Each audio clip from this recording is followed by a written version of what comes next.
langkah konstitusional lain Bung Iqbal, kita perintahkan misalnya mudah-mudahan 2024 kabul, amin.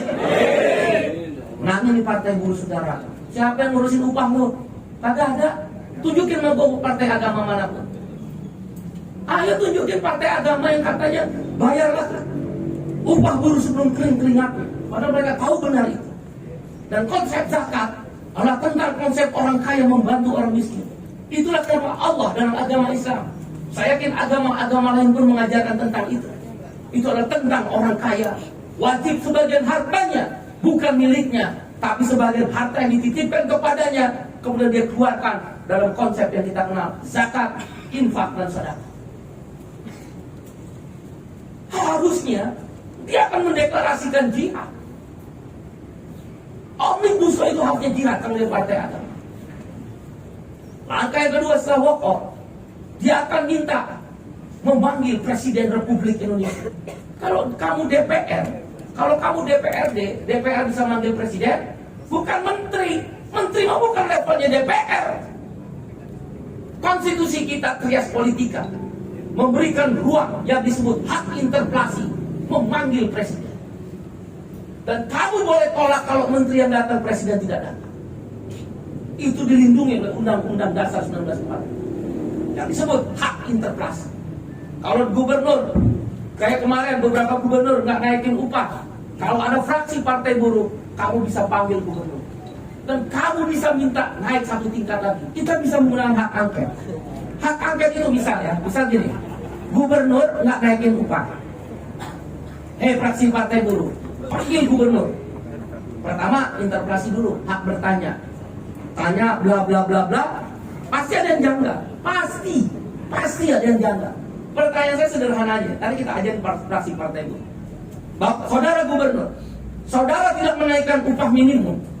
Padahal bupati wali kota merekomendasikan saudara untuk menaikkan upah minimum. Saudara berkilah dari ada instruksi, surat edaran. Mana yang lebih kuat, undang-undang atau surat edaran? Pastinya nggak bisa jawab. Satu. Baik saudara gubernur, kalau kamu tetap nggak menaikkan karena surat edaran, saya mau tanya, pernahkah kamu panggil serikat buruh untuk minta persetujuan di dalam lembaga tripartit? Dua, dia pasti nggak bisa jawab. Baik saudara gubernur. Yang ketiga, kita tusuk langsung. Saudara menerima siapa? Delegasi dari mana saudara? Sehingga saudara gubernur berani memutuskannya. Pasti dia terima pengusaha. Pasti. Bohong kalau dia nggak terima pengusaha. Saya dikasih tahu kok oleh gubernur DKI. Ditekan gubernur DKI. Tapi saya tekan lagi gubernur DKI. Itulah waktu gubernur DKI berani dia berkelit, dia cari opini, dia tetap naik 5,1%. Itu ada perdebatan saya dengan gubernur melalui telepon. Jangan lo pikir behind the scan nggak terjadi. Terjadi. Sama saya kan Bung Parno dan kawan-kawan dengan Jawa Barat itu, makanya Jawa Barat kan nggak mau tanda tangan yang aneh-aneh itu dari gubernur. Tapi semoga anaknya masuk dalam surganya ya. Bukan kita juga berbela sungkawa kepada anak beliau, orang baik, insyaallah. Sampai di mana? Sampai gubernur. Lanjut gak? Tunggu 5 menit lagi. Saya nih mau pulang. Kok jadi lama begini? Maaf. Masih ada Bu Presiden, masih ada Ketua DPW. Maaf.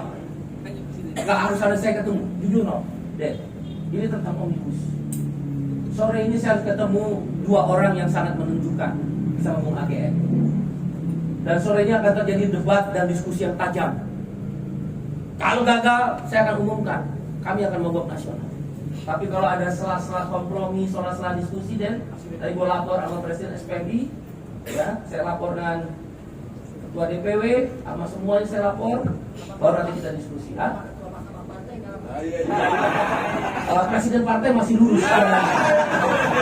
Insya Allah mau mencong-mencong, kalau mencong-mencong kalau lapor ke Ketua Mahkamah Partai. Benar. Saya makanya minta waktu ini mau cepat-cepat supaya saya nanti jangan disalahin terlambat. Karena hobi saya terlambat.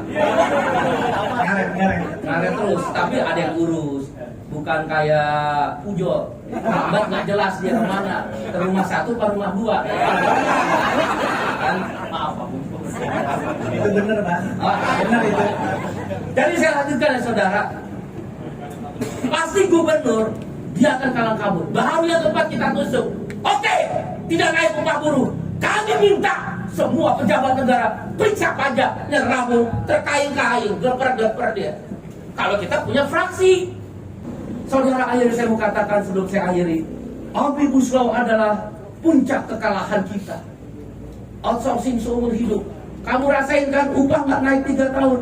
Bung Iqbal, Aisin naik, Musasin naik, Panasonic naik, Gunung Garuda naik. Iya, pakai aksi. Pakai gerbek. Masa melakukan hak dengan cara seperti itu? Enak aja ngapain itu nanti senjata pamungkas aksi. Oleh karena itu 3 tahun nggak naik upah. Karyawan perempuan kalau nanti dia mengambil cuti melahirkan, cuti haid, nggak jelas dapat upah atau tidak. Saudara, inilah puncak kekalahan kaum kelas pekerja 3 tahun. Kita akan rebut kembali. Saya nggak tahu. Wallahu a'lam bishawab. Kenapa Allah kemudian mentakdirkan saya bersama Bung Riden dan kawan-kawan semua, Bung Boy, Bung Andi Gani sahabat terbaik kita, dan semuanya. Tiba-tiba Allah kasih jalan kemudahan. Ada partai yang harus kita punya. Bikin partai itu susah. Butuh uang mungkin 200 miliar. Kita udah keliling, tanya Bung Riden. Kita keliling Indonesia.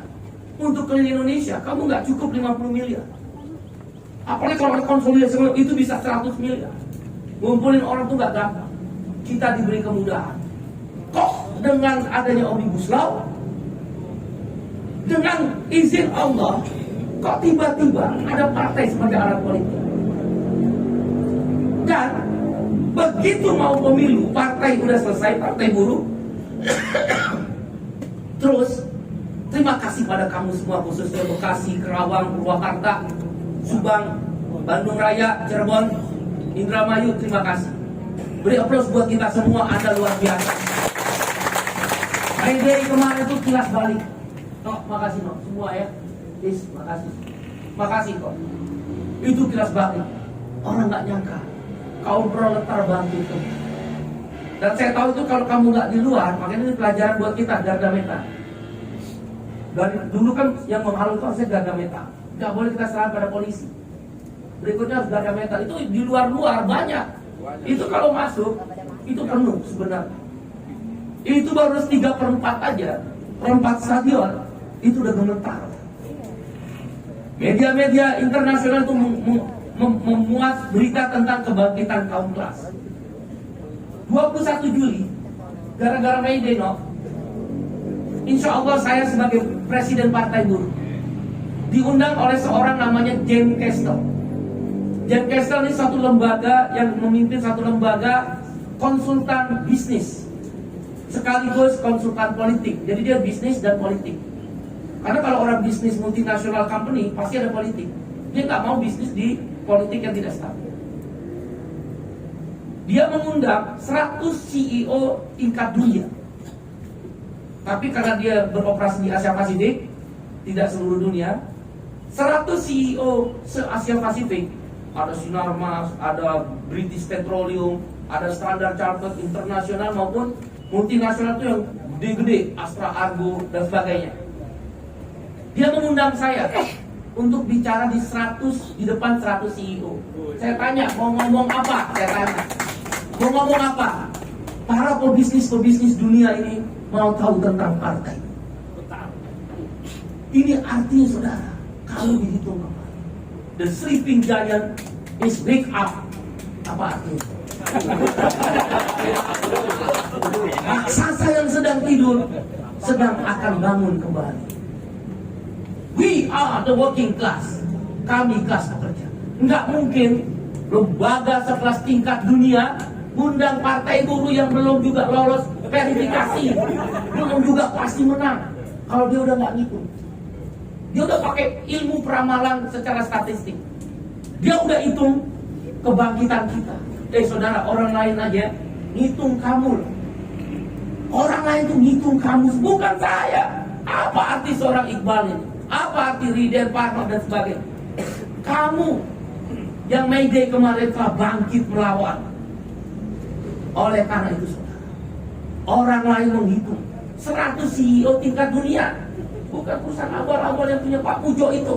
Yang tempat Pak Pujo kerja apa PT-nya? Metalindo. Di peta dunia aja nggak ada. Masa dunia lah, peta Jawa Barat aja nggak ada Metalindo. Di map aja hilang gara-gara Pak Pujo dipecat. Hilangnya sendiri sama Pak Pujo diurek-urek. Kamu udah gitu. Omnibus Law adalah kesalahan paling telak kaum buruh, kaum kelas pekerja. Dunia.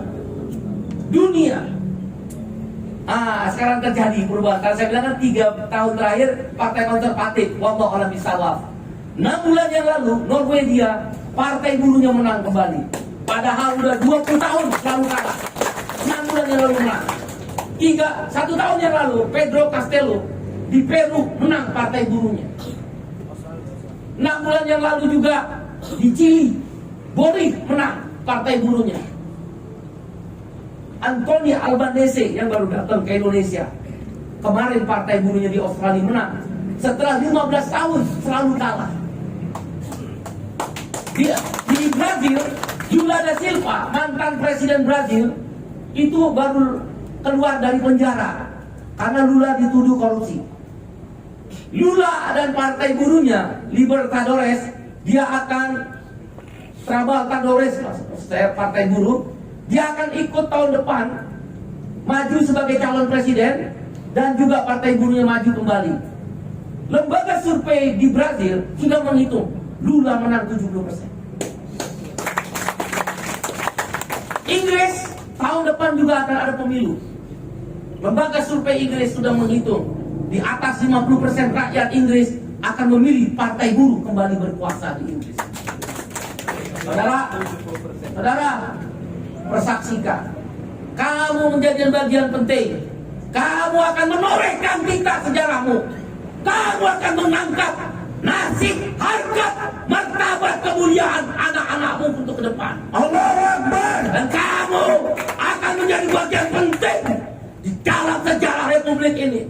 Belum pernah ada sejarah Republik setelah 1965 partai buruh, partai kelas pekerja, partai orang-orang termarginalkan bangkit kembali.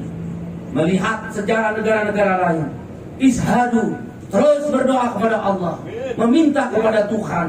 Insya Allah 14 Februari 2024 partai buruh menang, saudara, di dalam Indonesia. Oleh karena itu saya ingin tutup sebelum kita menuju ke sana. Jangan kasih kendor, jangan kasih putus harapan. Terus tunjukkan kekuatan. 15 Juni tadi sudah disebut-sebut, 15 Juni atas instruksi Presiden dan Sekjen DPP SPM. Dan KSPI pun sudah mengeluarkan instruksi. Partai buruh pun sudah mengeluarkan instruksi. 15 Juni. Siap ya 6.000 ya? Siap kan 6.000? Jangan kasih kendor. Kita tumplek ke DPR RI. Kita lawan Undang-Undang P3. Karena itu pintu masuk untuk membahas Omnibus Law. Kita lawan Omnibus Law. Karena bulan Juni akhir mereka akan paksa Omnibus Law Undang-Undang Cipta Kerja disahkan kembali. Saya nggak ada peduli saya mau partai mau tidak partai. Saya akan bikin YouTube lagi instruksi tegas. Mogok nasional kita kembali lakukan kalau dia paksa. Kecuali ada kompromi-kompromi. Apa? Emangnya negara punya orang kaya aja? Emangnya negara punya mereka yang duduk di elit-elit parlemen sana? Emangnya negara hanya punya partai-partai politik oligarki saja? No, nothing, never. No or never. Sekarang atau tidak pernah sama sekali. Bangkit melawan, luruskan pandangan, tegakkan pikiran, jernihkan hati, ayunkan langkah kaki dan tangan seirama, maju, pantang mundur, sekali layar terkembang, pantang untuk surut ke belakang. Rawe retnas, malam potong, mana bumi dipijak, di situ tanah yang ditunjuk. Sampai jumpa saudara 15 Juni di depan gedung DPR. Bergerak, keluar dari pabrik-pabrik, keluar dari pintu-pintu perusahaan, keluar dari tempat-tempat produksi, minta izin. Saya minta pakai baju oranye, pakai baju partai buruh, tapi jangan dipakai dari pabrik, pasti lu dilarang. Nggak boleh. Jadi perintahnya begini, baju partai buruh atau baju oranye masukin tas. Ada naik seragam, pakai seragam. Nanti udah di dalam bis, udah di dalam tol, nah ganti. Ya langsung pakai double. Emang kamu suruh ganti di mobil yang cewek? Double.